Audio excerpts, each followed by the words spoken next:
mungkin pada masuk Ya mungkin muncul, nggak dimulai apa-apa. aja Kang Gus Roy. Nanti Ya, yang terlambat mungkin bisa lihat di YouTube-nya kan. ya. Baik, Bismillahirrahmanirrahim. Assalamualaikum warahmatullahi wabarakatuh. Waalaikumsalam Selamat warahmatullahi bertemu wabarakatuh. kembali para sahabat sekalian. Alhamdulillah di tengah-tengah kita telah hadir salah satu praktisi alpukat yang ada di Bandungan.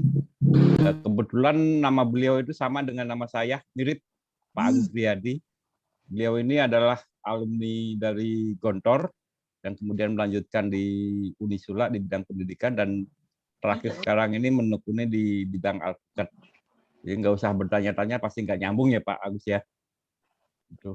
Jadi memang sekarang lagi musim itu alumni ORI itu ya tidak sesuai dengan bidang keahliannya. Sebetulnya pertemuan ini adalah menindaklanjuti obrolan santai yang kita lakukan beberapa waktu lalu ya dengan Pak Topik dan kawan-kawan ya kita obrol iseng tentang dunia peralputan. Alhamdulillah sekarang sudah terhubung dengan Pak Agus yang nanti mungkin kita bisa eksplorasi lebih jauh bagaimana seluk-beluk di bidang dunia peralputan ini dan mudah-mudahan UKIS ini yang nanti diwadahi oleh koperasi bisa membangun sebuah kolaborasi dengan ikat dalam bentuk apa nanti kita bisa gali lebih jauh lagi setelah nanti paparan dari Pak Agus. Dan sebetulnya dalam budidaya tanaman ini khususnya di bidang tanaman-tanaman yang punya umur jangka panjang ini ya kita jangan sampai merasa bahwa nanam sekarang kita tidak bisa menikmati karena saya mengadopsi dari teori kakek saya dulu ketika akhir-akhir hayatnya itu justru yang dia kumpulin itu bibit pohon kelapa. Jadi secara logika kan wah buat apa nanam pohon kelapa dan dia nggak akan menikmatinya. Tapi ketika saya sudah umur sekian ternyata sekarang masih menikmati hasil karya dari kakek saya yang dulu yang beliau tidak menikmatinya. Jadi itu salah satu semangat kenapa kita tidak perlu mikir panjang untuk di dunia pertanaman ini. Karena kita masih meninggalkan generasi-generasi yang akan datang yang siapa tahu bisa menjadi penerus dan menikmati dari hasil karya kita. Baik, untuk mempersingkat waktu, kita coba dengarkan paparan yang selengkap-lengkapnya dari Pak Agus Riyadi ini. Bagaimana nih dunia peralpukatan dan bagaimana kita bisa membangun prospek bersama, terutama mungkin di tahap awal ini masih karena di anggota UKIS ini masih menjajaki dalam bentuk hobi, tapi siapa tahu dalam perkembangannya kita bisa membangun suatu sistem bisnis khusus di bidang alpukat ini. Oh ya, sebelum saya ini mungkin Pak Agus juga bisa saya sedikit berikan gambaran bahwa UKIS 89 ini adalah kumpulan alumni ITB angkatan tahun 89 dan alhamdulillah di samping secara sosial juga UKIS ini sudah terbentuk sebuah lembaga ekonomi dalam bentuk koperasi. Jadi anggota-anggota UKIS ini sebetulnya dari kecil dulunya ingin jadi insinyur. Tapi setelah insinyurnya mau habis, malah sekarang mau bercita-cita ingin jadi petani. Nah, itu mungkin siklus hidup seperti itu, Pak.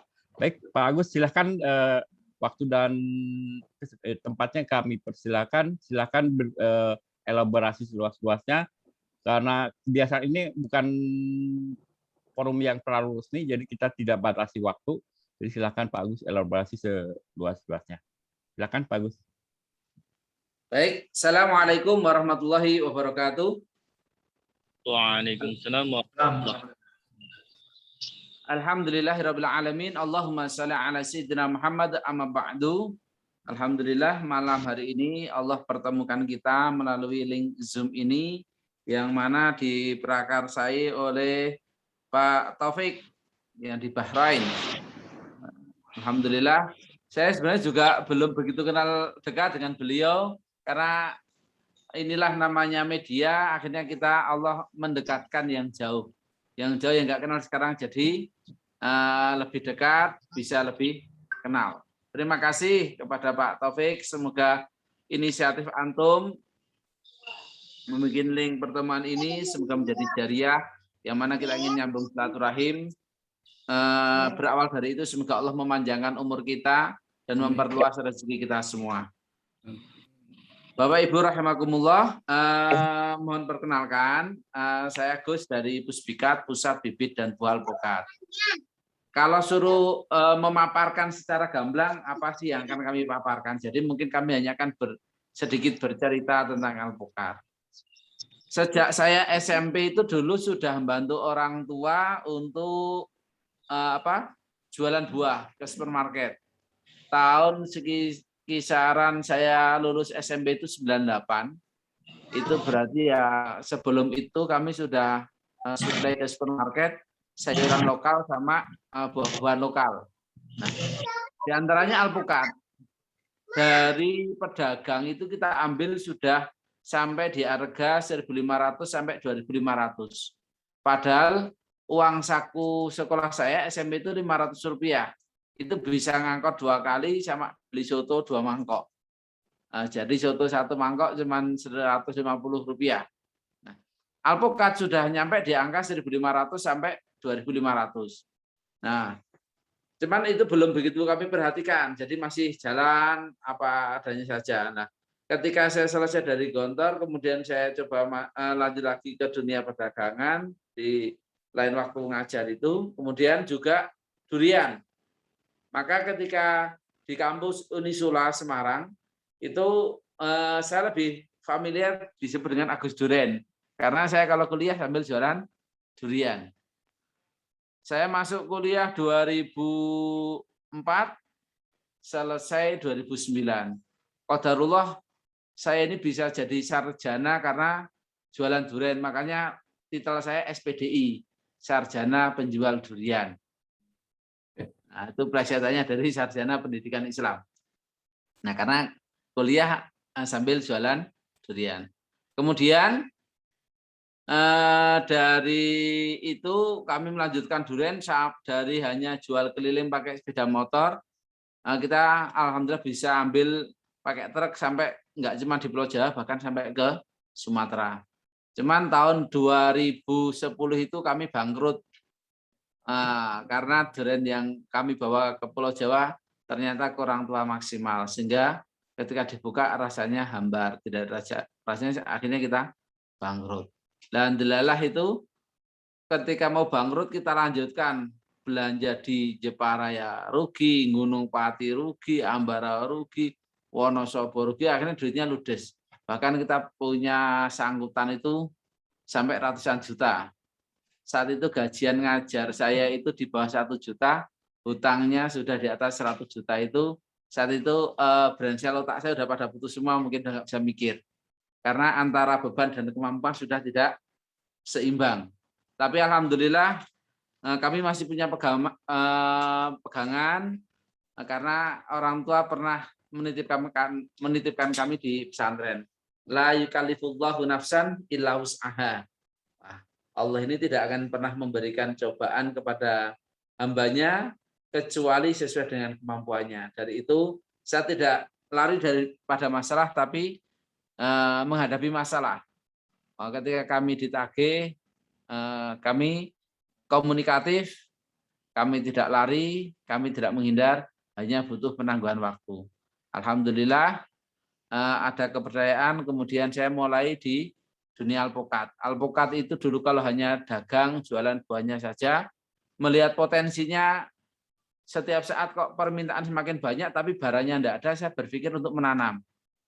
Tetapi bagaimana kami akan menanam? Modal uang tidak punya, modal lahan tidak punya. Punyanya cuma modal hutang. Hutangnya ke sana kemari, lubangnya terlalu banyak, sehingga kalau orang jalan itu ya terseok-seok. Cuman alhamdulillah kami tidak putus asa di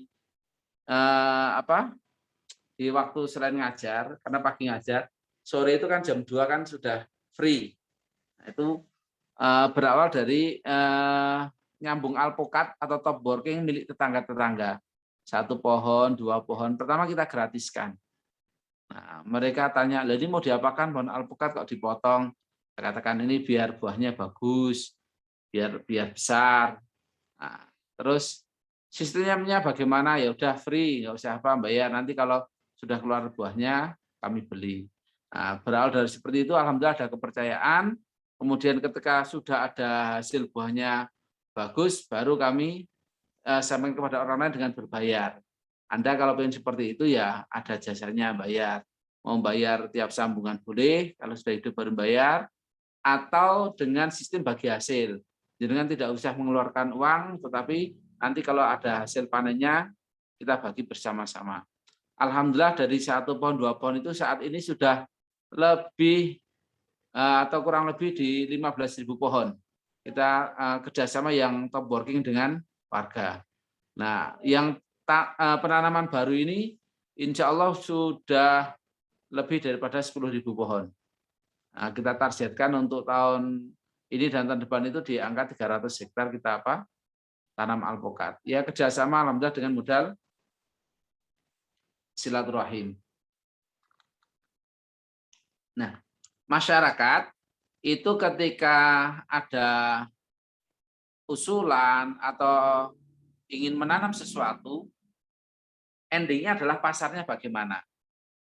Itu menjadi kunci daripada sebuah pertanian. Mereka suruh tanam A, B, C, D, insya Allah bisa masyarakat itu. Karena memang negara kita kan negara agraris, memang kakek nenek kita ini kan petani, sehingga suruh nanam apapun insya Allah rata-rata bisa. Cuman masalahnya ketika sudah panen, siapa yang mau beli, mau dijual di mana, harganya bagaimana. Itu yang menjadi pertanyaan dari berbagai tempat. Nah, program yang ada di Puspikat adalah salah satunya adalah program pembelian hasil panen.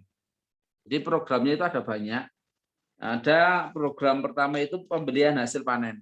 Jadi, si A, si B nanam alpukat 1-2 pohon, kita hanya kerjasama di penjualan buahnya saja. Maka segala permodalan dihandle oleh petani itu sendiri. Nah, nanti kalau sudah panen kita beli baik saat mahal ataupun murah. Nah, inilah namanya kerjasama. Yang dibutuhkan adalah kerjasama saling menguntungkan, susah seneng bareng-bareng. Karena berjualan atau pasar itu ada masa-masa manisnya, ada masa emasnya, ada masa pahitnya. Jadi kalau pas murah ya tetap kami usahakan, kami bertanggung jawab untuk kami beli hasil panennya. Sebaliknya kalau mahal ya juga jangan dijual ke tempat orang lain. Karena utamanya itu nanti sulit jual itu adalah barang yang reject. Kalau yang bagus sih buat rebutan terus. Yang rejectnya ini biasanya kalau musim penghujan terus, banyak banjir, ini kendala untuk mengeluarkan. Nah, alhamdulillah bahkan kalau saat ini ya ada corona, ada PSBB, ada PPKM, itu harga alpukat tetap tinggi terus. Ini harga di tingkat petani per hari ini masih di angka 25.000 yang super. Itu kami beli. Dalam artian saya katakan 25.000 itu orang panen 1 ton, 2 ton itu bisa terserap langsung. Nah, ketika ada yang mengatakan alpukat 50.000 itu harga eceran. Maka kemampuan daya jualnya juga terbatas. Beda halnya dengan harga grosir. Kalau orang bilang 50.000 coba dia suruh jual 1 ton belum tentu bisa jual. Tapi kalau hanya mungkin jual 10 kilo, 30 kilo, 50 kilo bisa terjual karena dia kan jual eceran. Nah, ini kerjasama di penjualan buah. Nah, untuk yang kerjasama di penjualan buah, untuk penanaman yang dari baru itu kan masing-masing daerah kan sudah ada koordinatornya, seperti di Temanggung, kemudian Wonosobo, Banjarnegara, Banyumas, Purbalingga, Ciamis, Banjar, Tasik, Garut, Majalengka, Sumedang, ya contoh yang di situ sudah ada koordinatornya, maka nanti yang mengkoordinir pembelian itu dari koordinator setempat. Nah, maka ada sekian persen untuk koordinator.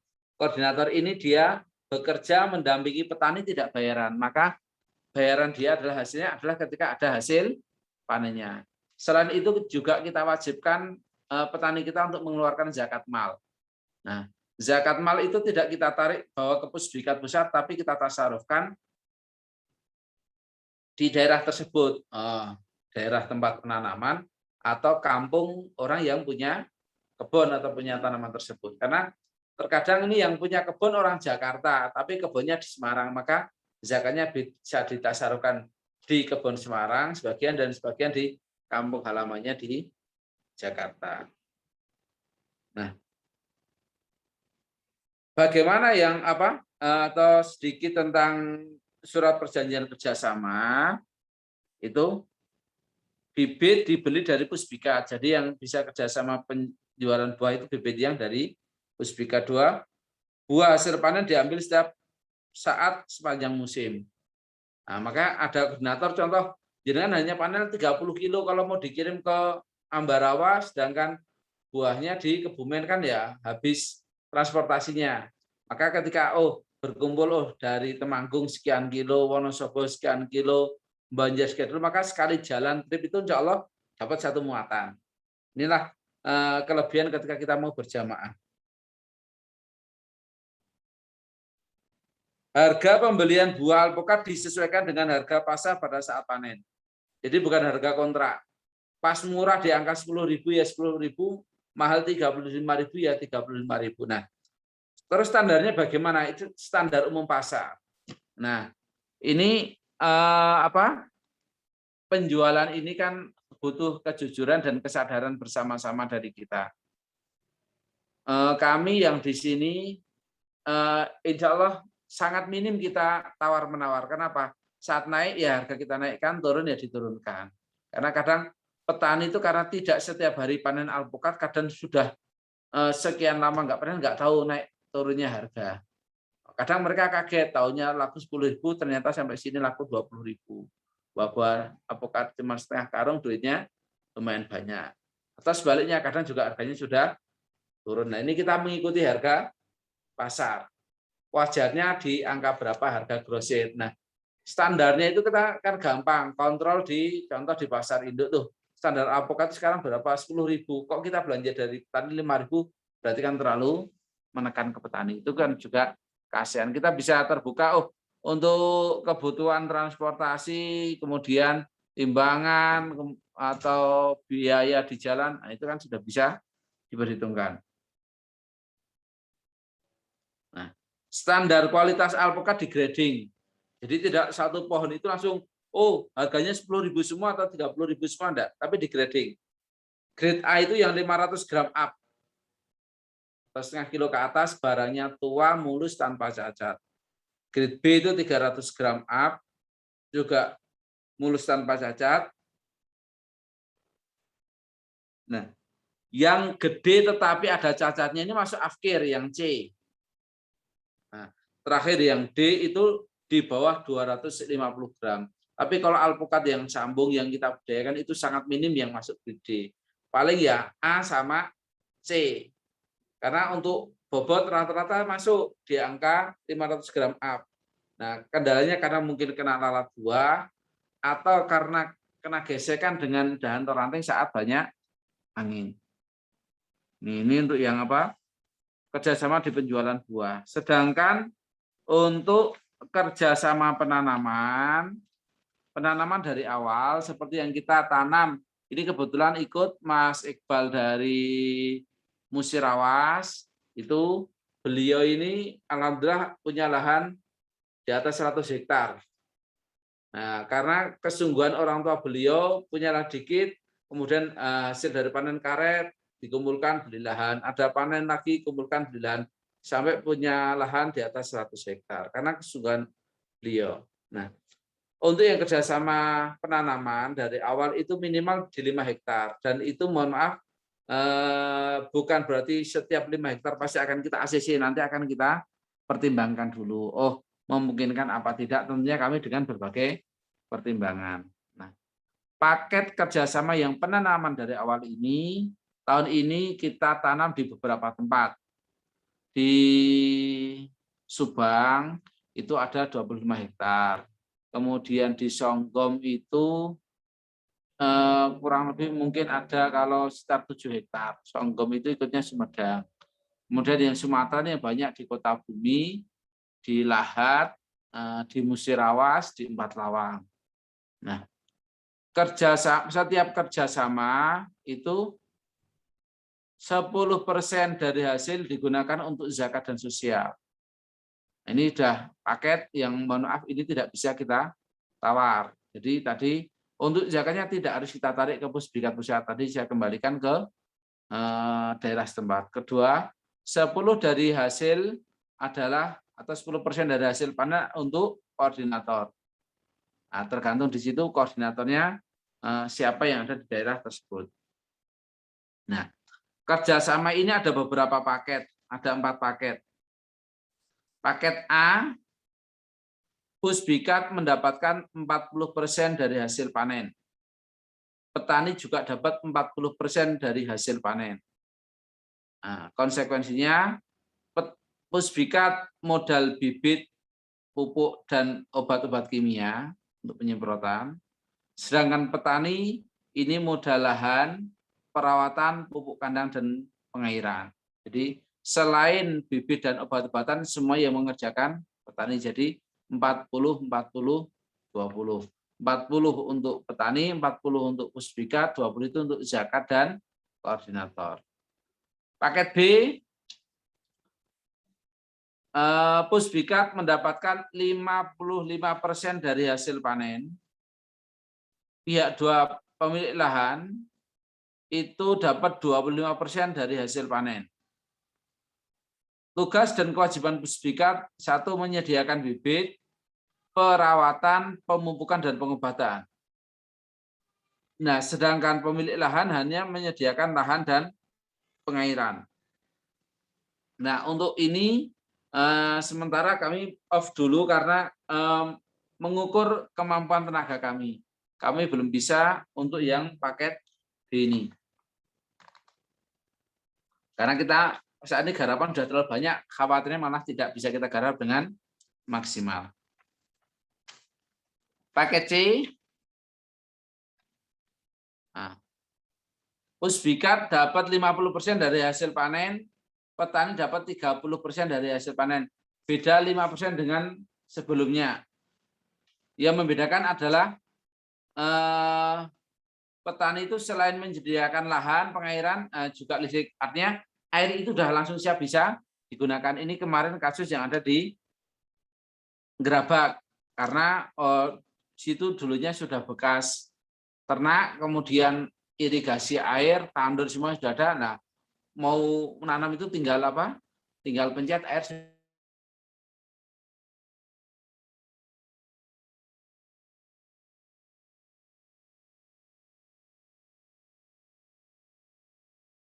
Pusbikat dapat 25% dari hasil panen. Pihak kedua atau petani dapat 55% dari hasil panen. Nah, Pusbikat hanya menyediakan bibit saja. Sisanya masalah lahan, pengairan, perawatan, pemupukan, pengobatan dilakukan oleh petani. Ini banyak yang dikerjakan di Sumatera. Ini karena keterbatasan tenaga kita untuk menggarap langsung. Nah, kerjasama ini berlaku selama kurang lebih di 20 tahun terhitung sejak selesai penanaman pohon alpukat. Selesai tanam maka saat itu mulai hitung masa kerjasama. Lahan kerjasama minimal 5 hektar.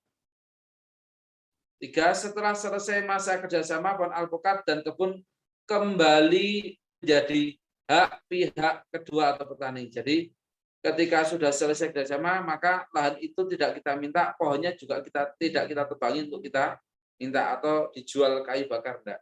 Jadi sudah menjadi haknya petani. Hasil panen sebelum usia 3 tahun menjadi hadiah atau hak untuk penggarap.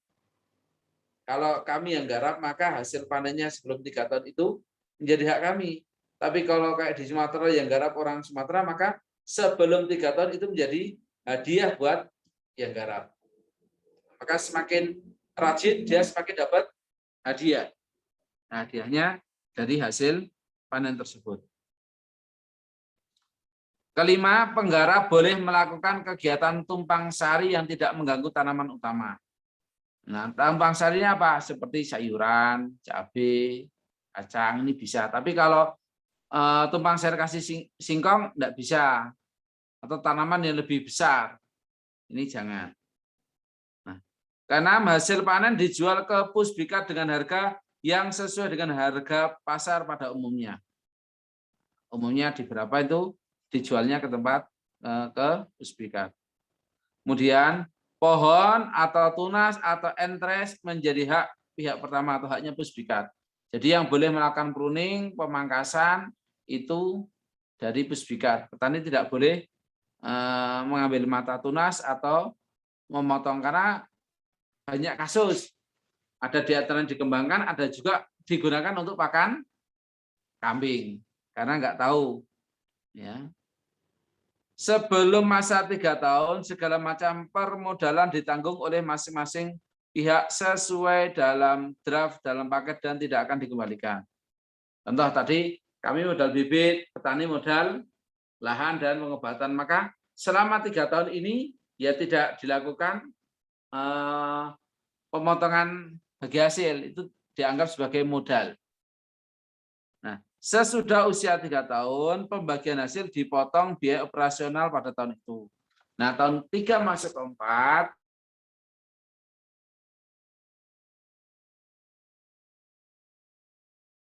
$50 juta. Nah, panennya dapat 100 juta contohnya. Oh, maka dari 100 juta itu potong dulu 50 juta, maka dari 50 juta itu baru bisa dilakukan pembagian.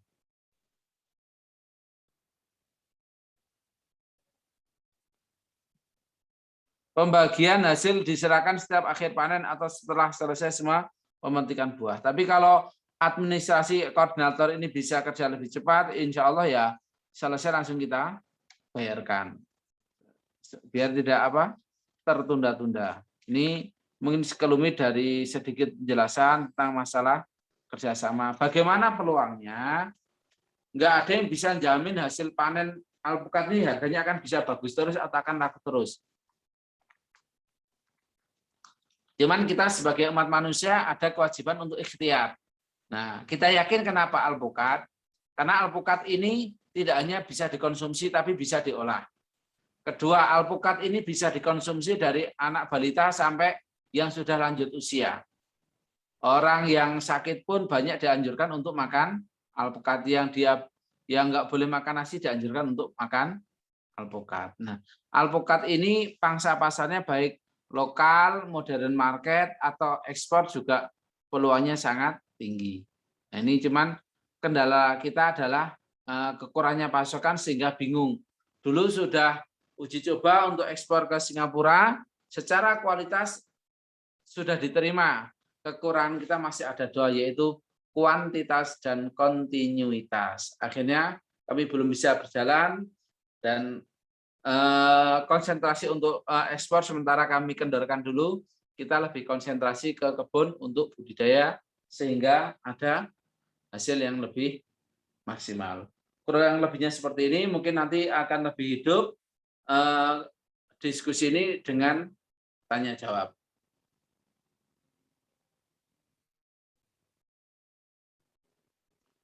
Monggo kepada admin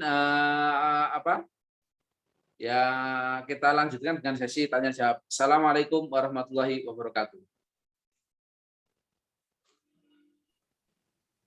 Baik, terima kasih Pak Agus atas penjelasan yang begitu lengkap dan saya kira cukup bisa memberikan gambaran kepada kita semua.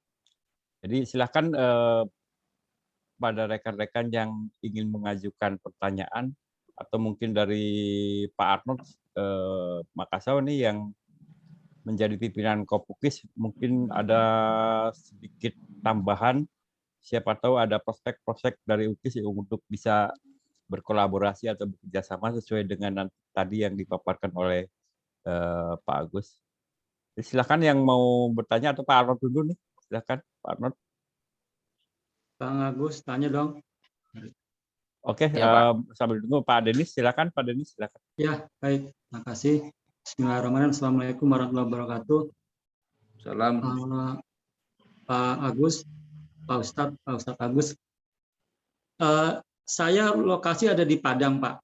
Tadi di awal juga disebutkan kalau di Padang itu bisa sampai setahun ya panen ya. Nah ini kalau seperti di Padang ini lahannya seperti apa kalau di Padang kan panas ya. Artinya lahannya apakah emang dengan kondisi panas seperti ini bisa kita bisa menanam alpukat ya. Kemudian tadi minimal kan 5 hektar ya, Pak Ustadz ya. Ya. Kalau kita memiliki lahan di bawah 5 hektar, berarti gimana Pak Ustadz? Apa nggak bisa kerjasama dengan Puspika? Itu Ustadz, mungkin pertanyaan dari kami Ustadz. Terima kasih. Ini mungkin sekalian aja nih ada Pak Dadang juga nih yang udah memberikan tanda untuk bertanya. Nanti dijawab sekaligus aja ya Pak Agus ya. Pak Dadang silakan. Ya Ustaz, terima kasih Ustadz Agus, dua-duanya Ustadz Agus. Saya mohon maaf kalau ada pertanyaan yang mungkin sudah dibahas tadi, tapi mungkin kurang jelas. Yang pertama, saya tuh ingat dulu waktu masih kecil, alpukat itu kalau menjelang berbuah, itu suka ada ulat. Ustaz, apakah ulat ini terjadi juga pada tanaman dari pusdikat gitu? Nah, kalau ini terjadi, bagaimana cara mengatasinya? Itu yang pertama. Kemudian yang kedua, puncak produksi buah pada rentang usia berapa? Dan per pohon itu kira-kira gambarannya seperti apa? Dan satu lagi Ustadz, tadi kan setelah 20 tahun pohonnya menjadi menjadi milik pemilik lahan lah ya untuk diteruskan gitu ya. Nah, setelah usia pohon itu 20 tahun, bagaimana dengan hasil panennya Ustadz? Apakah itu masih layak untuk diteruskan? Maksud saya kalau dipupuk kembali dan sebagainya, apakah secara secara ekonomi masih layak untuk diteruskan atau harus segera diganti dengan tanaman baru? Terima kasih Ustadz. Assalamualaikum. Baik Pak Dadang, terima kasih atas pertanyaan. Mungkin saya ada sedikit yang perlu dibacakan nih dari hasil chat. Mungkin materi yang tadi format kerjasamanya Pak Agus bisa di-share nggak? Atau bisa dikirim ke Pak Taufik untuk nanti bisa disosialisasikan ke semuanya begitu. Itu nanti kami share nanti. Oh iya iya. Sudah ada di grup. Oh sudah ada di grup ya. Saya sudah baca ya. Oke. Ya. Baik, sambil menunggu mungkin Pak Agus bisa langsung saja memberikan penjelasan atas pertanyaan yang sudah ada ya.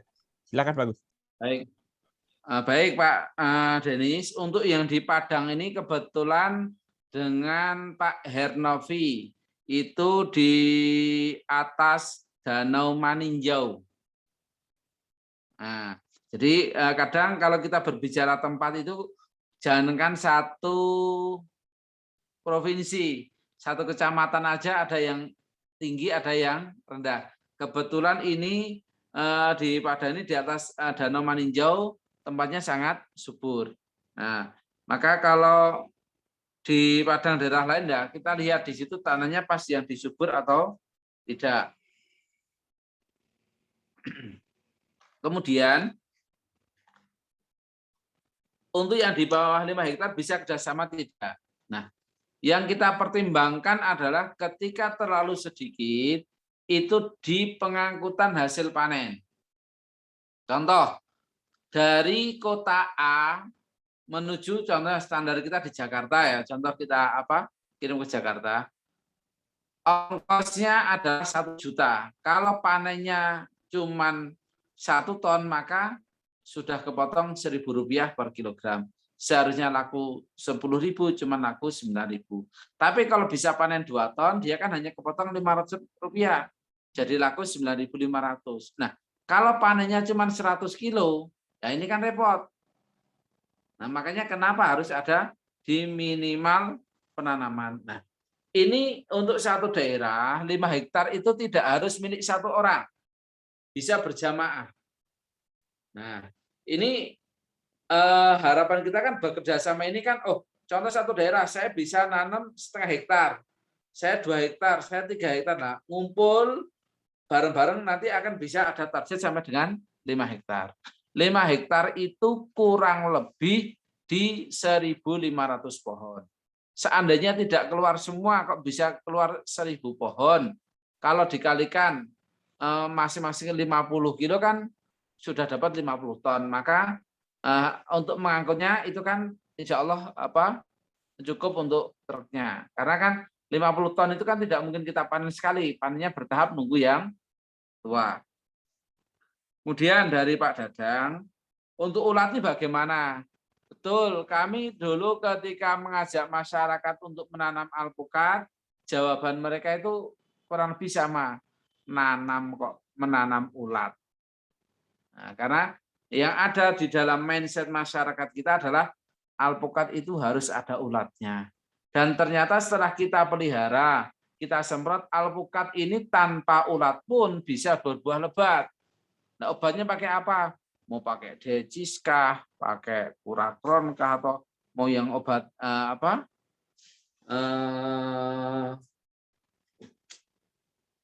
satu kimia, satu lagi yang non kimia itu kan bisa digunakan. Nah, mengatasinya seperti itu. Yang pertanyaan kedua tadi agak terputus suaranya, kami kurang jelas. Per pohon itu berapa atau potensinya. Nah, yang paling terakhir di YouTube saya yang terakhir itu di Pak Atok Temanggung, itu dulu bapaknya yang menanam, kebetulan bapaknya sama-sama guru agama. Cuman hanya semangat menanam kemudian tidak dirawat. Maka sesudah 3-5 tahun ini kan tanaman mau mati. Karena kurang sentuhan. Ketika dipegang anaknya kemudian diperbaiki, ditreatment, dirawat, alhamdulillah awal-awal panen itu dipanen maling. Jadi alpukat mahal mau dibeli tidak boleh karena niatnya untuk disedekahkan, tapi diimbat maling. Nah, kemudian yang tahun kemarin sudah dapat lumayan banyak. Tahun ini prediksi kita, kemarin saya langsung lihat di kebun, itu insya Allah tidak kurang dari 10 ton. Jumlah pohonnya ada 140 sekian. Nah, dari 140 sekian itu, ada yang satu pohon rekor itu tahun kemarin kuat 4 kintal. Saya juga kurang begitu percaya, tapi beliau menyampaikan, ini saya khusus yang pohon ini kami catat jumlahnya, kami timbang itu dapat 415 kg. Jumlah bijiannya itu 425 atau 400 berapa itu, atau 450-an. Nah, itu dapat 415 kg kalau tidak salah, itu kami upload di YouTube Pusbikat. Kemudian pupuk apa yang beliau berikan, bagaimana perawatannya kami ada wawancara, kita upload di situ. Itu umur berapa tahun, Pak? Umur nanam 2015, berarti 6 sampai 7 tahun. Oke. Nah, per pohon itu kalau saya sih rata-rata di angka 50 sampai 100 kilo kalau perkebunan. Karena kan tentu akan kita pruning tanaman itu biar tidak terlalu besar. Karena akan lebih mudah di perawatannya. Bedanya kalau depan rumah mah satu pohon yang kuat 1 ton juga ada. Karena tidak rebutan makanan di bawah, tidak rebutan sinar matahari. Nah, setelah 20 tahun itu apakah masih bisa produktif? Tergantung perawatannya. Tadi kami sampaikan, yang kita treatment sekarang top working di daerah Gelera itu tentu tanaman bahkan mungkin lebih daripada 30 tahun. Karena kami pegang 3 orang baru kepegang. Bisa kita bayangkan usia pohon alpukat sampai gedenya 3, berarti ini kan 1,5 meter. Berarti lingkarnya kurang lebih 4 meteran. Itu baru lingkarnya. Gede banget, dan ini kita treatment, semoga tidak rontok karena kemarin terlalu banyak curah hujan. Itu prediksi kita 1 pohon sudah di atas 5 kintal. Bahkan kalau sudah full nanti 1 ton itu sangat ringan, 1 pohon. Dalam 1 tahun panen. Nah, maka tetapi tidak banyak, tidak kurang juga. Alpukat baru 5 tahun, 7 tahun mati. Kenapa? Buahnya banyak tapi tidak pernah dipupuk. Kita jangan samakan tanaman perkebunan dengan tanaman liar yang ada di dekat rumah, di kampung. Ini produksinya kan sangat tinggi kalau nggak diimbangi dengan makanannya, kasihan tanamannya nanti kemungkinan bisa kurus atau bahkan mati. Tidak beda jauh tadi cerita pengalaman yang terbaru di Temanggung Pak Atok, baru nanam 3 tahun nggak dirawat juga sudah mau mati, belum panen sudah mau mati karena tidak diberikan perawatan dengan maksimal. Monggo, aku kami kembalikan kepada pembicara. Ustadz, boleh satu pertanyaan lagi? Ya. Silakan Pak Dadang. Ya, ini menarik Ustadz. Kalau tadi kan saya lihat di draft perjanjian itu ada paket ya, per paket-paket gitu. Apakah memungkinkan bila misalnya karena kita punya keterbatasan lahan ya Ustadz ya, atau ada pertimbangan lain gitu, kita tidak bekerja sama dengan Pusdikat gitu, tapi kita membeli bibitnya. Apakah itu mungkin Ustadz? Mohon maaf, terputus suaranya. Ya, kalau di surat perjanjian itu semuanya dikerjasamakan ya. Jadi bibit diperoleh dari Pusdikat dengan nanti pembagian hasil begitu ya Ustaz ya. Ada yang 25, 30 dan seterusnya. Kalau misalnya saya lah misalnya tertarik tetapi tidak punya lahan yang luas gitu ya. Jadi tidak mungkin bekerja sama. Apakah mungkin kami beli bibitnya Ustaz? Mohon maaf kok suaranya sering banyak hilangnya ya. Jadi kalau hanya beli bibitnya saja bisa. Jenengan bisa menggantikan posisi kami Pusbikat. Contoh, jenengan punya rezeki bisa beli bibit contohnya 10 pohon atau 100 pohon atau 1000 pohon. Nah, Anda punya kampung halaman, tetangganya jenengan ini lahannya ada, tapi modal untuk menanamnya, bibitnya tidak ada. Nah, maka bisa jenengan menggantikan posisi kami, Pusbikat, sebagai pemodal bibit, jenengan modalkan kepada masyarakat, tempat kepercayaan Anda atau kampung halaman Anda, nanti hasil buahnya baru dikerjasamakan ke kami. Jadi hanya kerjasama di penjualan buah. Baik, itu Pak Dadang. Baik. Terima kasih nggih, Ustaz. Matur nuwun. Nggih, Ya, sami-sami. ya. Ada lagi? Oh, ini ada lagi nih di pertanyaan ini. Apabila di kerjasama itu ada tanaman sela, itu kan apakah tanaman sela itu termasuk dalam yang dikerjasamakan atau mungkin itu hanya keuntungan bagi petani, Pak Ustaz? Untuk tanaman sela itu hasilnya full untuk yang penggarap, untuk petani. Jadi kalau Pusbikat yang garap, maka buat Pusbikat semua. Tapi kalau petani yang garap, buat petani semua.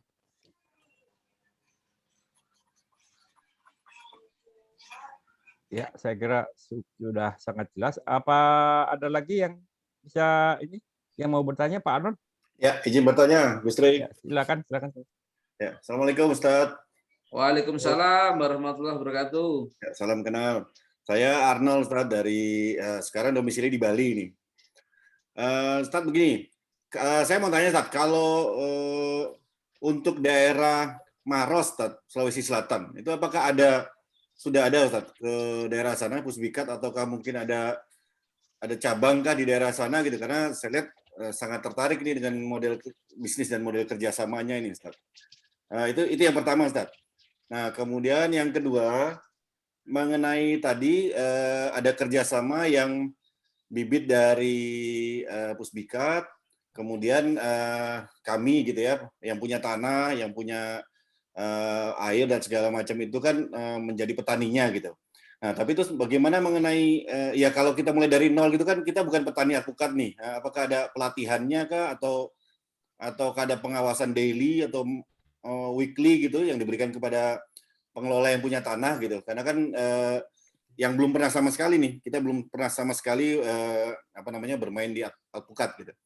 Nah, terakhir yang ketiga Ustaz, kalau misalnya nih, kami kan saya sebenarnya tertariknya dengan salah satu yang saya ingin coba pertanyakan di sini adalah bagaimana kalau ini modelnya alpukat yang di pot itu Ustaz.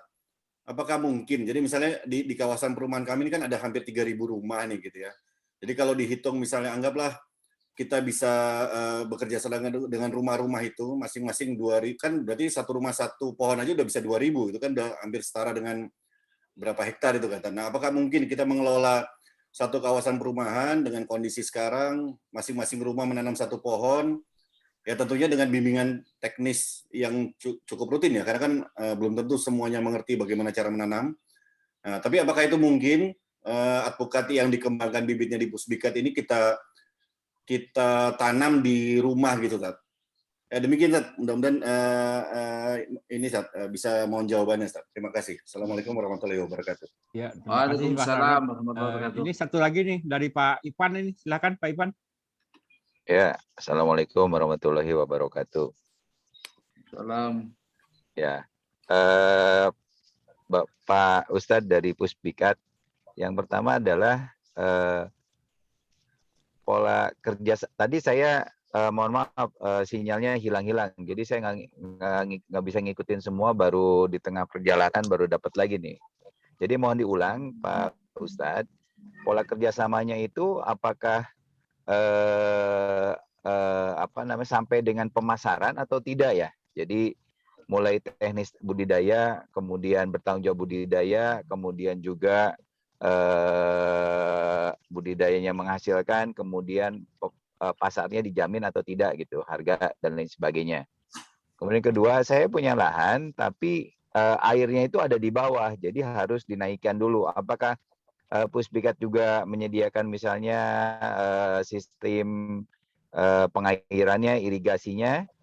Kemudian yang ketiga adalah jenis alpukat yang ditanam ini jenis apa? Kemudian apakah kelebihannya? Kemudian pasarnya bagaimana? Sementara begitu Pak Ustadz. Ya, terima kasih Pak Ipan. Mungkin selipan dari saya, mungkin Pak Ustadz ya. Mungkin jarak tanam ideal antar pohon itu berapa Pak kalau di kebun itu? Saya kira itu aja Pak. Silakan Pak Agus. Terima kasih Pak Arnold. Kita sudah ada tanam dengan Pak Putra di Bali. Kebetulan beliau ini di Jakarta, cuman aslinya orang Bali, tanam di Bali. Kemarin setelah saya ada kegiatan pelatihan di Banyuwangi, saya kan karena seumur hidup belum pernah ke Bali dulu itu, ya. Terus tinggal nyebrang coba main ke Bali, kebetulan pas bawa mobil sendiri. Nah, di situ alhamdulillah sudah berbuah. Oh, alhamdulillah. Hasilnya bagus. Cuman itu orangnya di Jakarta, kebunnya yang ngurus adalah orang yang di kampung halaman. Untuk Maros sementara belum ada cabangnya Pak. Jadi kita yang ada baru di Jawa sama di Sumatera. Karena minimnya pengalaman kami tentunya masih sangat terbatas. Semoga Allah ke depan bisa melonggarkan silaturahim kami sehingga bisa buka cabang di setiap tempat. Ya. Kemudian pelatihan atau pendampingan. Nah, sekarang dimudahkan dengan namanya media sosial. Ini kayak kemarin yang Ciamis ketika belum ada koordinatornya, Pak Engkus itu kerjaannya dia bikin jalan. Jadi kontraktor di Jakarta, tapi lahan kampung halamannya di Ciamis. Beliau nggarap, jadi dari anak buahnya difoto kirimkan ke Pak Engkus. Dari Pak Engkus balik dikirimkan ke saya. Itulah komunikasi via media dan insya Allah gratis. Nah, jadi ya ada kendala termasuk ada hama. Kalau kami bisa, kami tahu insya Allah kami sampaikan. Oh ini solusinya seperti itu. Kalau kami belum tahu juga kami mohon maaf karena keterbatasan ilmu yang kami miliki. Kemudian kalau di pot bagaimana? Nah, di perumahan itu mau ditanam di pot bisa, cuman hasilnya tentu tidak semaksimal dengan yang ditanam di lahan. Sebenarnya di perumahan pun yang penting ada lahan lah, paling nggak 1 meter bisa untuk masukin pohon itu bisa, karena ada yang kami upload di daerah kami judulnya lahan sempit hasil selangit. Itu alpukat bentuk pohonnya hampir seperti busur. Jadi melengkung, dia lahannya ini di lahan dia, keluar lahan sedikit, kemudian di atas genteng. Itu hasilnya juga bisa banyak. Itu lebih maksimal daripada ditanam di dalam pot. Itu tadi YouTube-nya Ustaz ya? Lahan sempit hasil selang itu ada di YouTube? Ada. Jadi kami upload di YouTube Pusbikat itu lahan sempit hasil serangit. Ya. Itu contohnya di apa? Untuk yang lahannya sempit, mungkin di perumahan-perumahan. Nah, itu kalau tajuknya di atas genteng, ini yang ada apokat wina di Bandungan ini yang kuat 1 ton, itu juga terasnya itu depan paling 3-4 meter teras depan, tapi karena tajuknya di atas genteng-genteng bisa kuat 1 ton buahnya. Iya.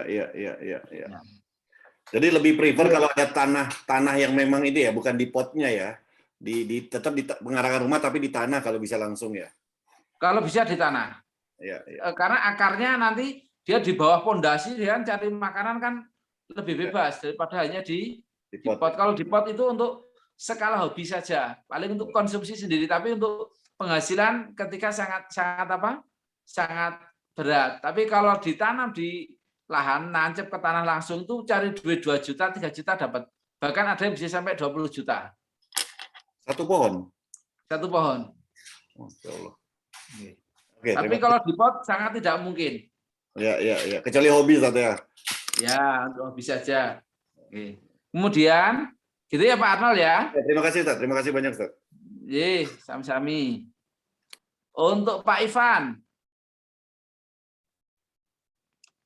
pola kerjasama dengan pemasaran tidak. Nah, Pak Ivan, kita yang utama itu justru yang kami harapkan adalah kerjasama di penjualan buahnya, karena kami membutuhkan pasokan barang. Kemana kami jual, baik ke pasar tradisional, modern market, dan insya Allah sudah kita rancang, kemarin sudah uji coba untuk dibikin olahan. Jadi serbuk. Jadi ini kita belajar terus dengan teman-teman. Kemudian juga harapan kita kalau sudah benar-benar barang dalam negeri cukup, baru akan kita ekspor. Jadi kerjasama ya. Ini lahan di bawah. Ini maksudnya bagaimana ya Pak ya? Tadi mohon maaf karena terputus. Pak Ivan, airnya Pak, lokasi airnya adanya di bawah lahan itu. Jadi bagaimana ininya Pusbikat nanti bisa memfasilitasi untuk untuk pengairannya. Iya. Jadi untuk ilmu pengairan kami masih sangat minim. Jadi biasanya masih manual. Contoh hanya pakai diesel atau pakai pakai pompa. Itu yang kami lakukan masih sebatas itu untuk pengairannya.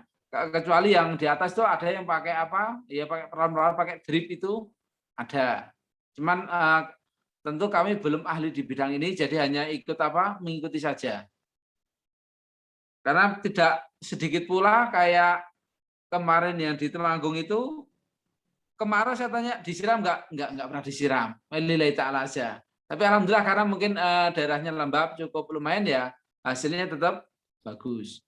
Bedanya di Malang itu karena memang 11 hektar skala perkebunan, ambil air dari mata air atas, dibikin tampungan-tampungan, tinggal menggunakan gravitasi saja, airnya sudah kencang dan sumber airnya besar. Kemudian jenis apa yang ditanam oleh Pusbikat?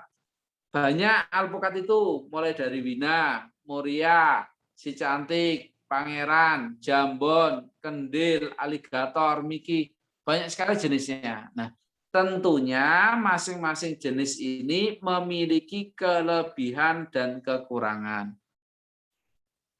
Enggak ada yang produknya ini sempurna 100%, tentu dengan berbagai kekurangannya. Wina dengan berbagai kelebihan dan kekurangannya sama. Kemudian apa sih kelebihan dari Pangeran? Bagi kami petani kampung itu kan simpel.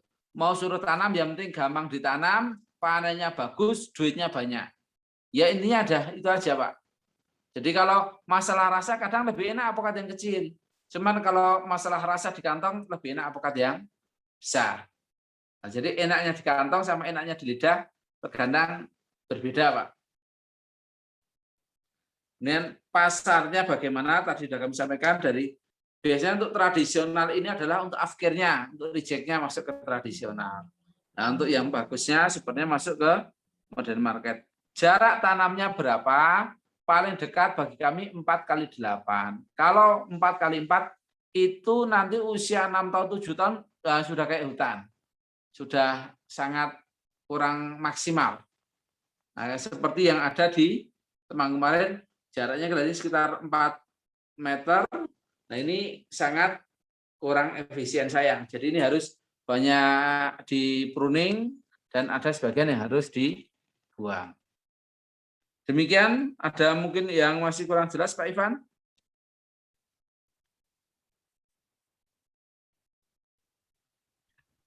Ya, Pak Ustadz. Ya, Pak Pak. Ustadz. Ya. Ya, Pak. Jadi kalau biaya biaya pembuatan air kemudian irigasi itu tanggung jawab kami ya berarti ya. Betul, Pak. Oh, baik. Terus kalau maksudnya harga pembeliannya gimana Pak Ustadz? Apakah fix, tetap, atau berdasarkan pasar atau gimana? Ya.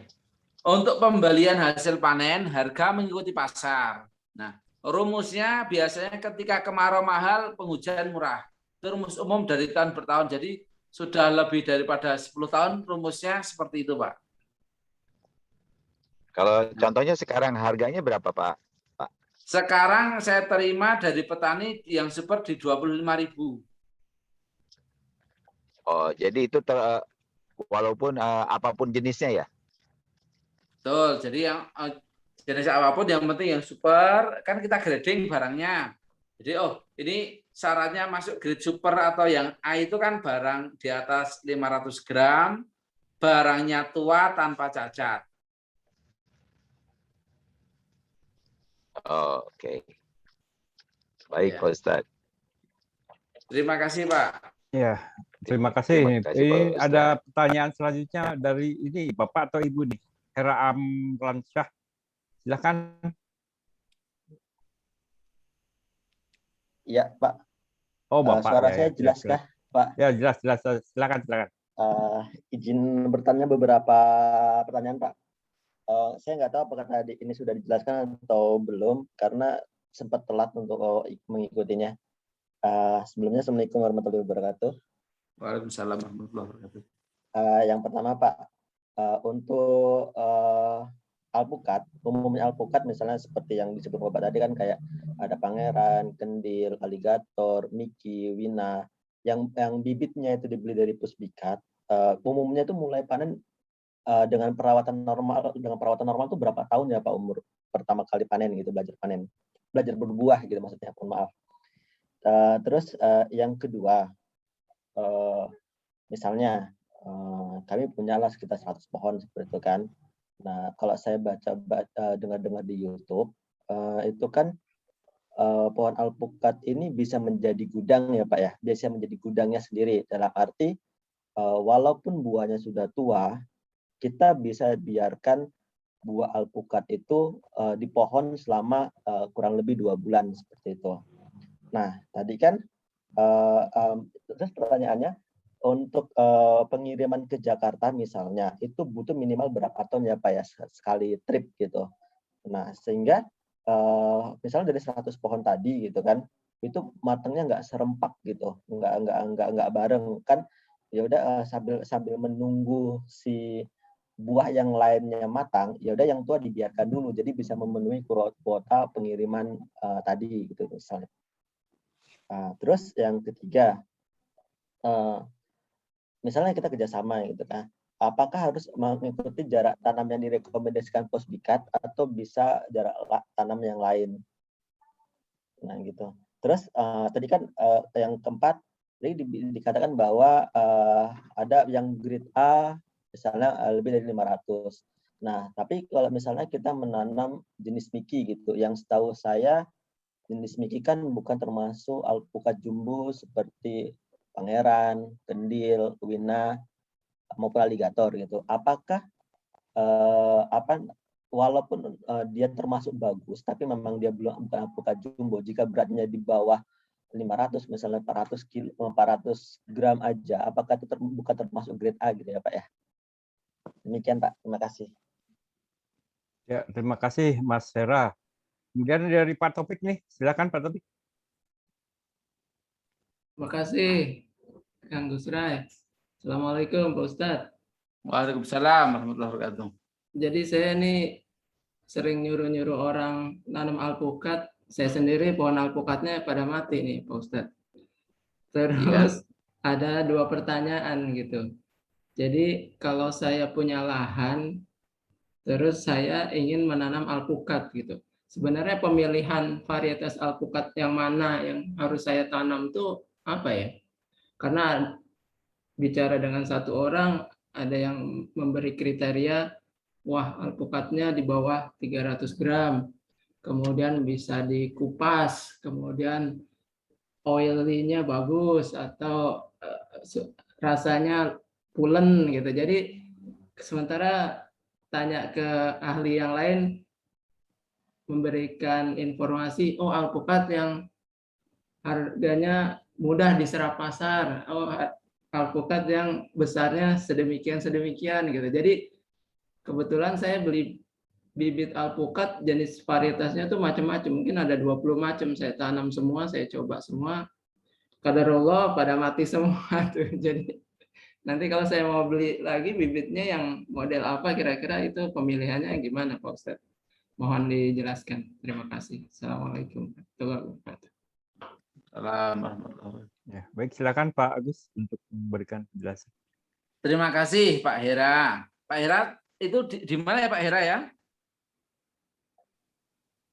Izin Pak, di Lampung. Lampung. Untuk di Lampung kita sudah tanam di Kota Bumi.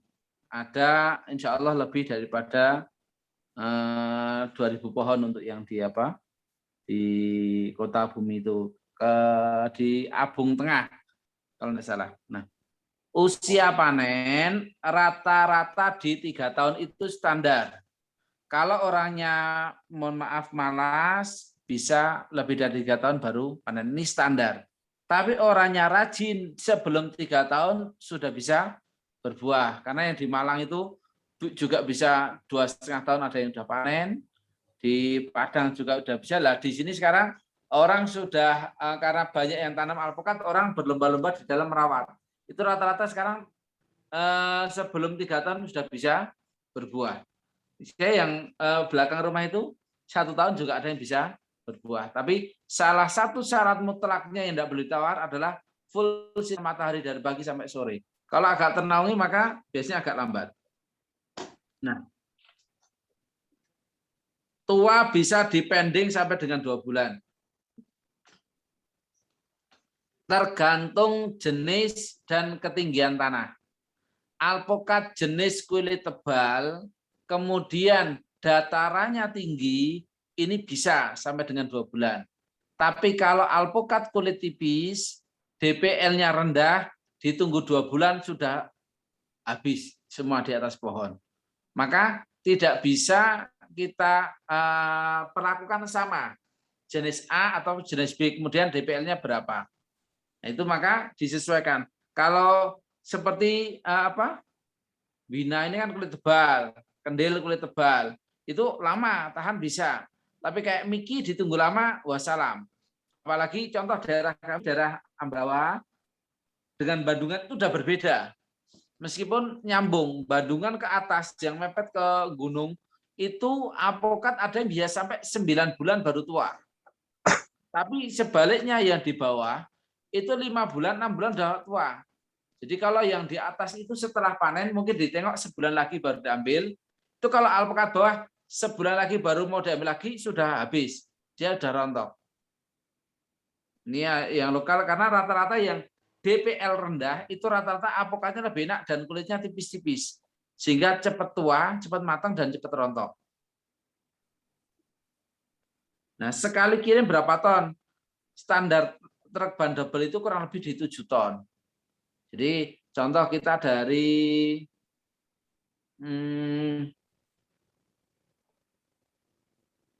dari lahat itu 7 tahun, oh ongkosnya 10 juta, berarti kan kena kurang lebih per kilo 1.500. Kalau saya yang tertarik dengan, karena memang praktisi Pak Gatsmir di 4 Lawang itu, Mas Agus, saya itu nggak usah muluk-muluk alpukat harus 10.000, 20.000. Laku 1.000 pun asal jelas ada yang ngambil, itu kalkulasinya saya masuk. Kalau satu pohon bisa sampai 100 kilo, 200 kilo, satu pohon kan berarti 100 sampai 200.000. Kalau 1 hektar bisa muat 300 pohon kan ya sudah lumayan banyak. Itu mohon, dan dalam sejarahnya tidak pernah alpukat itu laku 1.000 per kilo yang bagus. Nah, ini kan beliau berpikir sangat ekstrim, terburuknya saja. Berapa ton? Jarak tanamnya apakah harus mengikuti yang disampaikan Pusbikat? Bebas. Dan kalau kita kan 4x8, jangan mau ganti 6x6, 6x7, 4 meter pun, mau 1 meter pun silakan. Yang penting alpukatnya kan tua bagus. Jangan punya strategi sendiri sangat memungkinkan. Nah, termasuk kayak tadi balik-balik tempat saya itu nggak ada yang kayak di Temanggung itu segitu bisa kuat 4 kintal. Karena pohonnya masih sangat kecil. Saya jengkalin itu masih sangat diameternya paling baru 20 cm kok. 20-25 cm diameter pohonnya itu. Nah, kemudian untuk grading, apakah alpukat seperti Miki ini harus disamakan dengan alpukat jumbo? Toh Miki ini kan tidak bisa gede. Maksudnya kan gedenya tidak seperti alpukat kendil, aligator, pangeran, Winana. Untuk Miki bisa di 400 gram itu sudah masuk kelas market. Jadi sudah masuk grade A. Kemudian nanti 250 sampai 400 ini grade B. Jadi untuk mungkin nanti ada jenis yang lain juga yang yang bagus, memang nggak gede, tapi kan memang marketable lah, ini bisa. Jadi spesifikasi beratnya bisa diturunkan. Nah, ini gitu Pak Hera dari Lampung. Mungkin ada yang masih kurang jelas.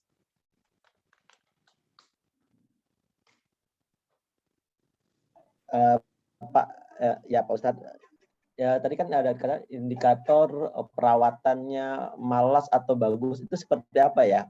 Yang dikatakan bagus seperti apa? Yang dikatakan malas itu seperti apa? Ya, malas, rajin, indikatornya apa? Beda tempat akan beda kesuburan, akan beda hamanya. Nah, indikatornya kalau tanaman itu kelihatan sehat, tidak ada hamanya, itu orangnya rajin. Nah, hama ini ada di tempat tertentu itu mungkin hanya 2 bulan, 3 bulan sekali baru disemprot bisa. Ada yang juga harus setiap bulan, tapi ada juga yang mereka perlakukan setiap minggu. Contoh kayak di Padang itu karena orangnya saking semangatnya, karena tumpang sari dengan cabai, dia nyemprot alpukat itu kan hanya numpang. Karena dia sambil pelihara cabai. Jadi bisa setiap minggu bisa kesemprot. Akhirnya kan masalah pupuk ya tercukupi, nutrisi bawah tercukupi, obat-obatan tercukupi. Maka saya ketika survei ke sana juga heran. Usia di sana 1 tahun lebih sedikit, tetapi pertumbuhannya seperti yang ada di Jawa, usia 2 sampai dengan 3 tahun. Pak. Jadi asal indikatornya tanaman itu sehat, nutrisinya dicukupi. Kalau di tempat saya sih ada yang cuman 3 bulan sekali kita kasih pupuk, 3-4 bulan sekali. Tapi sekarang orang semakin rajin, ada yang tiap bulan dipupuk, dosisnya sedikit tetapi lebih rutin. Itu indikator malas atau rajin. Kemudian untuk Pak Taufik, ini ada lahan, tapi kebetulan beliau rezekinya ada di luar negeri, maka tapi pengen nanam alpukat. Nah, alhamdulillah qadarullah 20 jenis alpukat lebih mati semua. Bagaimana memilih varietas? Ibarat kata dealer, Pak. Orang masing-masing sales mobil itu akan mengatakan produk merek mereka lah yang terbaik. Nah, maka disesuaikan kebutuhannya. Honda Jazz, Pajero, Tronton itu memiliki kelebihan dan kekurangan yang tidak bisa disamakan. Kalau orang lahan parkirnya sempit, bawa tronton, dimarahin tangganya ngomel semua, tangga perumahan nggak bisa pulang. Nah, tapi sebaliknya kebutuhannya adalah daya angkut untuk barang-barang berat, maka Honda Jazz kasih muatan 10 ton ya udah gepeng sepeleknya, Pak. Nah, bagaimana Anda akan memilih varietas? Sesuaikan pasar yang akan Anda bidik itu seperti apa. Contoh, nah ini saya mau nanam alpukat 20 pohon. Saya ini punya teman-teman kantor atau punya link grup, ini segmen pasar saya seperti ini. Maka Anda bisa membranding, bisa menanam alpukat sesuai yang Anda inginkan. Nah, itu. Tapi kalau kita akan berbicara pasar, maka kalau kita tidak punya branding sendiri, kita kan berat, Pak, masuk di pasar. Nah, pasar itu ibarat kata orang hutan. Nah, di hutan itu yang penting ada barang. Oh, contoh kita masuk ke pasar induk, mau jenis variasinya A, B, C, D, yang penting asal gede tuh halus ya harganya segitu. Jadi ya contoh standar umumnya adalah di pasar induk. Kenapa? Dia yang bisa menserap barang dalam jumlah banyak. Tidak bisa kita jadikan acuan harga eceran. Oh, ini alpukat dilelang bisa laku sekian juta. Kemampuan dia jual sampai dengan sekian juta itu berapa banyak? Ya, jadi itu untuk motivasi boleh, tapi tidak bisa dijadikan sebagai acuan standar harga. Standar harganya adalah bagi petani itu simpel. Yang penting Anda bisa ambil sebanyak mungkin dengan harganya yang normal. Utamanya adalah pembayaran yang jelas. Betapa banyak kegagalan daripada sebuah perdagangan adalah gagal bayar. Apalagi mohon maaf ketemu di pasar induk, pasar-pasar besar, itu enggak cuma di buah-buahan. Dengan mau dagang apapun, barang dagangan sebagian tidak terbayar, itu saya kira hal yang lumrah. Nah, maka ketika dapat pedagang yang amanah, yang pembayaran bagus, ini sebuah anugerah. Dulu ketika kami ditawari pertama kali untuk ngirim ke pasar induk itu, saya nolaknya dengan kasar. Rasudi, masuk pasar induk itu tempatnya bajingan, saya bilang kayak gitu. Kenapa? Karena saya punya pengalaman buruk. Dulu bapak saya kirim ke pasar induk itu sampai jual sawah, apa barang sampai sana, duitnya nggak dikasihkan. Padahal dari petani diminta, akhirnya harus jual sawah. Nah, dulunya saya nggak mau kirim pasar induk. Alhamdulillah Allah pertemukan kami dengan beberapa pedagang yang sana. Ya pernah saya juga di Kemplang nggak dibayar itu ya pernah. Tapi alhamdulillah yang lain ini kok bisa dikatakan 99% positif pembayaran sampai dengan selesai. Nah, memilih varietas apa? Monggo Pak Taufik. Dengan senangnya mau Honda Jazz kah? Suka Pajero kah? Suka pickup suka tronton kah? Karena masing-masing punya spesifikasi kelebihan dan kekurangan. Terima kasih. Monggo kami kembalikan kepada Pak Gus untuk moderatornya. Terima kasih nih. Masih ada nih Pak Agus nih pertanyaan yang dari chat nih. Dari Pak Heri ini umur berapa nih bibit siap tanam? Apakah bibit yang nanti dari Uzbekistan itu udah bisa langsung siap tanam atau enggak? Atau mungkin perlu ada penyesuaian dulu berapa waktu gitu kan. Kemudian dari Mbak Susan itu tentang apabila terjadi resiko kegagalan panen itu gimana gitu kan. Ulangi Pak. Bila terjadi kegagalan panen Pak, itu ininya resikonya seperti apa gitu kan. Nanti ininya. Misalnya pada usia 3 tahun tiba-tiba tanaman mati semua gitu kan. Nah, itu salah satu resiko yang itu aja dulu Pak Agus ya. Oke. Pak Heri, tanaman usia berapa yang siap untuk ditanam? Nah, kurang lebih atau paling muda ini usia di 6 bulan. Bahkan ada yang di atas 1 tahun. Nah, indikatornya adalah tanaman itu sudah daun tua, sudah biasa dikentang-kentang atau dapat sinar matahari secara total. Ini insya Allah kuat. Jadi di sini sudah sudah terbiasa dipanaskan. Jadi ketika sampai ke tempat jenengan mau langsung tanam di lahan juga tidak masalah. Nah, Tetapi yang kadang kalau kita beli di online, mohon maaf, ya ini beruntung-beruntungan. Dapat pedagang amanah, akan dikirim barang yang bagus. Yang kurang amanah kalau hanya berbicara spesifikasi tingginya saja, itu tanaman dari hasil sungkup dikirim biasanya sampai tempat dia belum kuat. Karena belum terbiasa di alam liar, dia masih terbiasa di bawah paranet atau di bawah sungkup. Ini kemungkinannya akan gagal. Nah, kalau gagal panen bagaimana resikonya? Nah, gagal panen ini kan disebabkan oleh apa? Contoh, saat ini curah hujan yang sangat tinggi mengakibatkan banyak sekali gagal panen. Nah, ya ini kita tidak bisa memaksakan. Dan ini sudah ketentuan dari yang di atas. Kami ya di Majalengka ya banyak yang rontok, yang di sini banyak yang rontok. Hanya di beberapa desa itu yang tetap hasilnya masih bagus. Padahal perawatannya sama, varietasnya sama, rezekinya saja yang berbeda. Maka kalau itu bisa masing-masing dimaklumi. Nah, kenapa kok gagal sampai mati semua? Oh, mungkin kena virus bareng-bareng. Maka ada ketika di sini di poin terakhir itu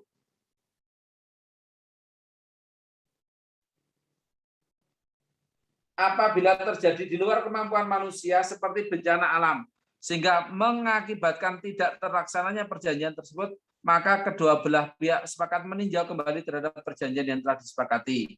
12. Keseluruhan kesepakatan yang tertuang dalam surat perjanjian ini mengikat kedua belah pihak, dan apabila terjadi kekhilafan dan kesalahan maka akan dilaksanakan secara musyawarah mufakat. Namun apabila tidak ada kesepakatan yang diperoleh dari hasil musyawarah maka akan dilaksanakan melalui jalur hukum. Nah, kalau ada kematian kita lihat sebabnya dulu. Karena ada virus contohnya, ada kebakaran, maka kita maklumi karena itu di luar kemampuan kita. Maka kami ridho sebagai pemodal bibit juga yang punya lahan juga harus ridho.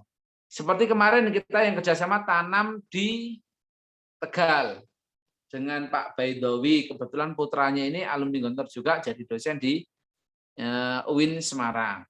Nah, setiap kemarau itu sebelum kami tanam alpukat, itu tanami jabon apa itu ya habis terbakar.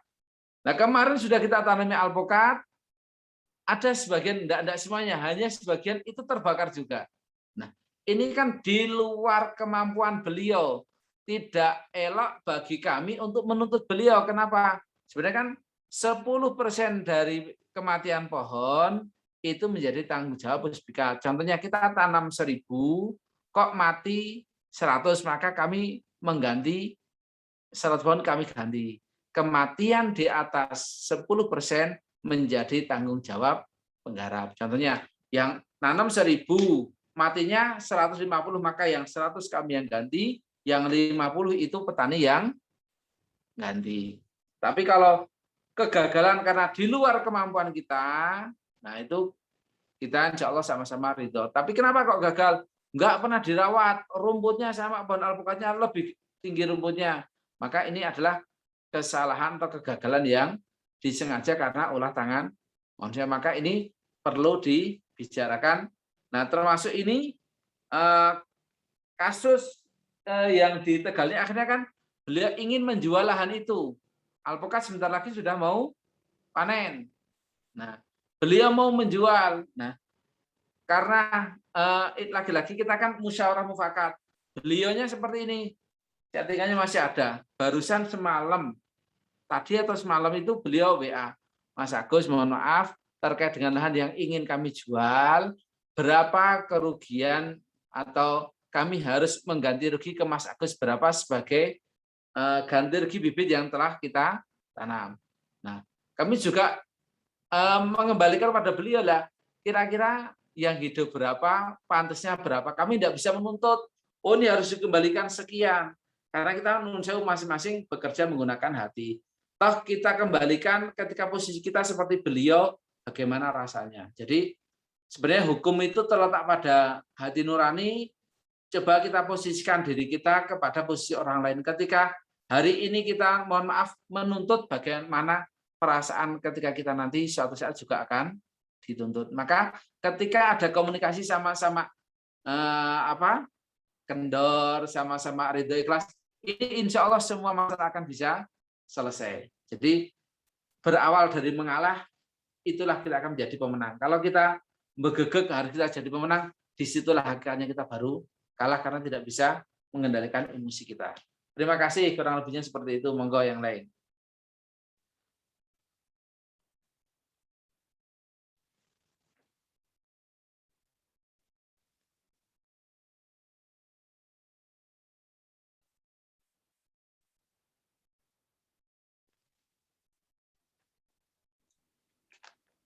Apakah ada masih pertanyaan yang lain?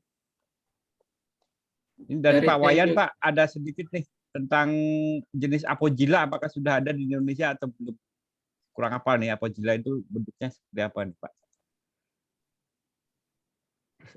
Ada lagi nggak yang bertanya? Dari Teh Yuka tuh Kang belum dibaca tuh di chat. Teh Yuke.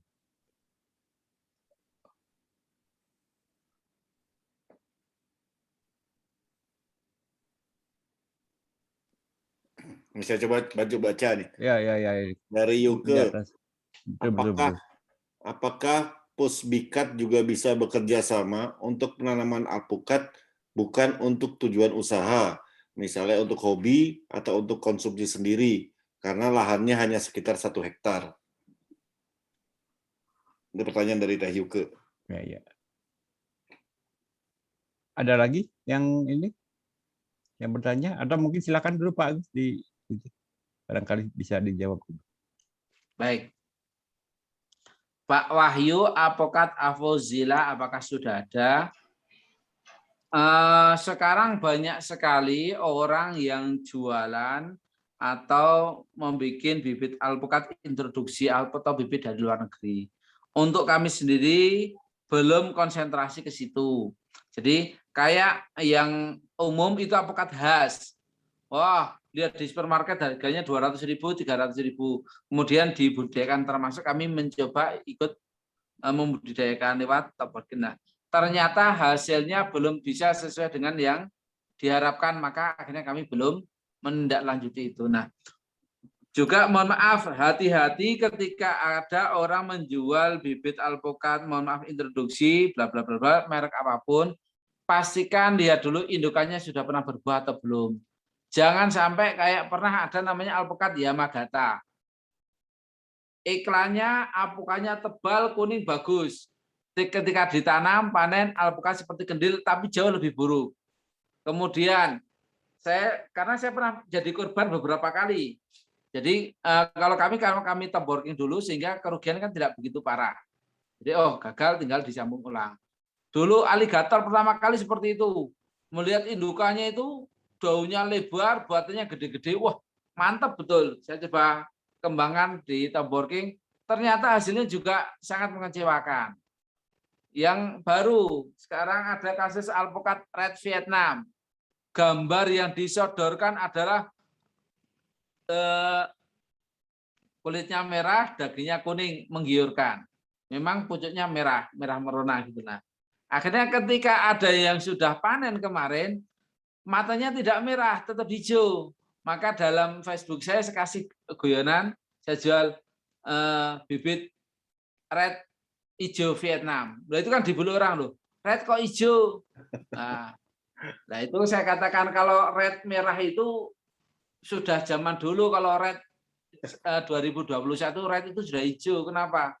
Red pucuknya, hijau buahnya. Jadi red hijau Vietnam. Nah, monggo jadi lebih bijak di dalam membeli, bisa ditelusuri indukannya bagaimana, sudah pernah berbuah atau belum, jangan sampai, karena sekarang itu, bahkan enggak sekarang, dari dulu itu seperti itu, mohon maaf, bahkan pernah ada orang jual bibit alpukat Miki itu, ya digambar postingannya alpukat Wina. Nah, ini kan sangat menyesatkan pembeli, karena Miki itu gedenya tidak bisa segede Wina, atau sebaliknya, Wina tidak bisa seenak Miki. Jadi masing-masing tentu memiliki kelebihan dan kekurangan. Nah, Bu Yuka nggih? Pak Ika atau Bu Yuka niki? bagaimana adakah bisa kerjasama untuk tujuan konsumsi atau hobi? Ini Anda bisa mandiri membeli bibit. Oh, contohnya saya mau hanya tanam 1 pohon nih. Atau saya ini punya keluarga besar.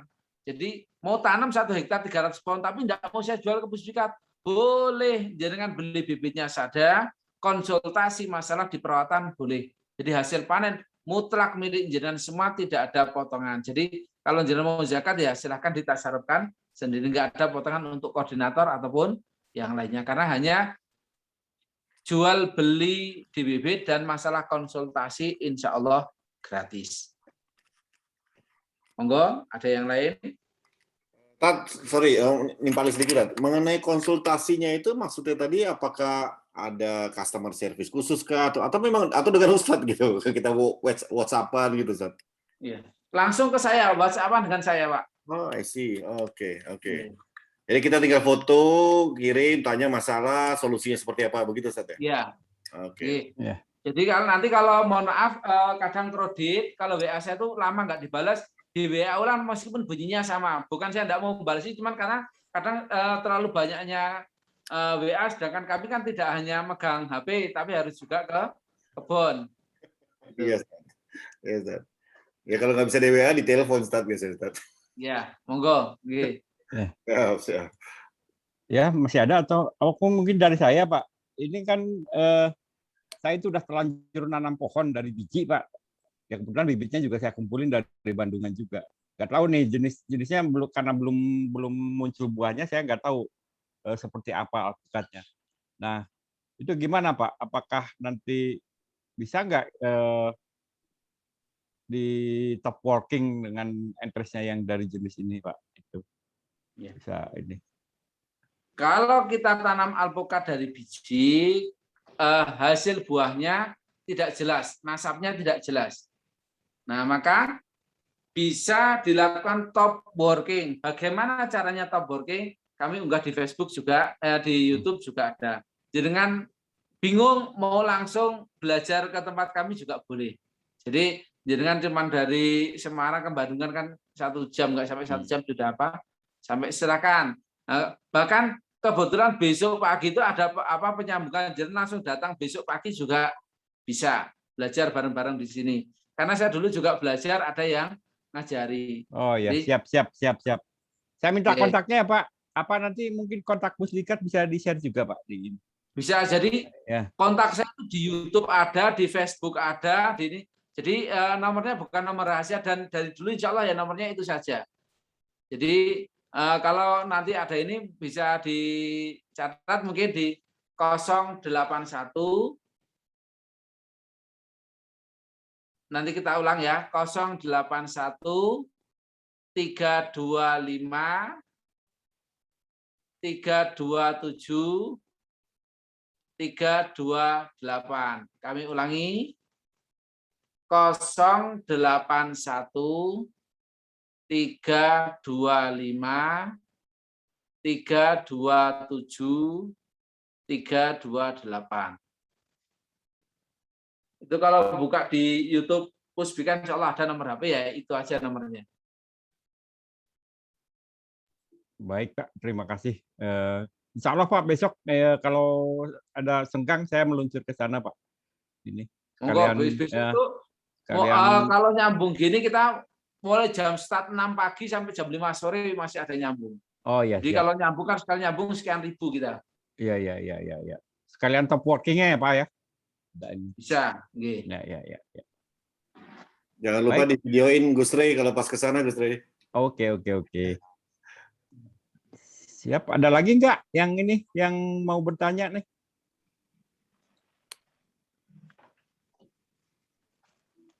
Oh ya, saya mengingatkan tadi katanya ada ini, Pak. Ada door prize 3 orang ya, Pak ya. Buat perangsang untuk menanam bibit gitu, Pak. Ya. Nanti biar Pak Agus aja yang memilih siapa yang kebagian rezeki untuk dapat bibit dari Pak Agus ini. Gini aja, Pak, nanti untuk yang door prize ini tadi kan ada apa penanya itu? ada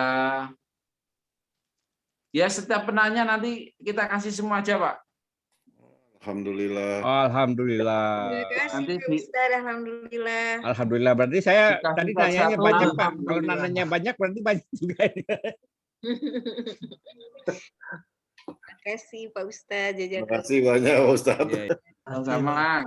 Nanti mohon maaf untuk ongkos kirimnya ditanggung sendiri masing-masing. Nanti kita gratiskan untuk apa? Siap. Untuk Siap, bibitnya. Ya. Katanya Pak Arnold yang mau nanggung. Siap. Nanti di ini aja kolektif aja Ustadz. Ongkos Ya. kirimnya itu nanti didata dulu siapa yang bertanya oleh UHIS, kemudian ongkos kirimnya dikirim ke Ustadz secara kolektif, Ya. saya rasa gitu. Nanti koperasi yang kirim Ustadz. Nanti koperasi yang kirim. Oh, gitu. Oke, monggo nanti dari operator yang nanya tadi siapa saja. Iya, iya, Nah, iya. kemudian alamat lengkapnya nanti kita usahakan kita apa? Kirim bibitnya. Siap. Untung Mbak Yul nggak bertanya. Jadi wah repot kalau bertanya ngirimnya ke Jerman itu Pak Ustadz. Ustadznya kirim ke Jerman.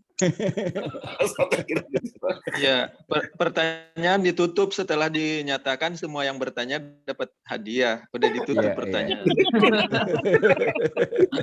Mohon maaf, Mbak Yul. Belit dong. Ayo. Tapi tadi ada orang ini yang Pak Ipan sekarang kita belum kenal dari mana itu?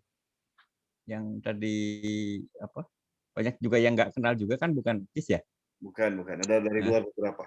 Heeh. Itu Mas Taufik mau ini, mau komen? Angkat tangan itu. Dari tadi. cukup. Masya Allah, Ustaz. Jadi nanyain Yuke, yang Yuke. Oh, oke. Oke, berarti nanti tinggal monggo dirinci Pak Moderator, Mas Taufik, mudah-mudahan siapa yang bertanya nanti. Wah, ini alhamdulillah nih. Dari 3 kayaknya ada sekitar 7 atau 8 orang tadi yang bertanya ini. Lebih. Alhamdulillah.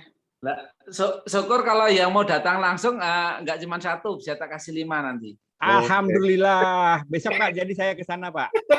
Ya. Ya monggo.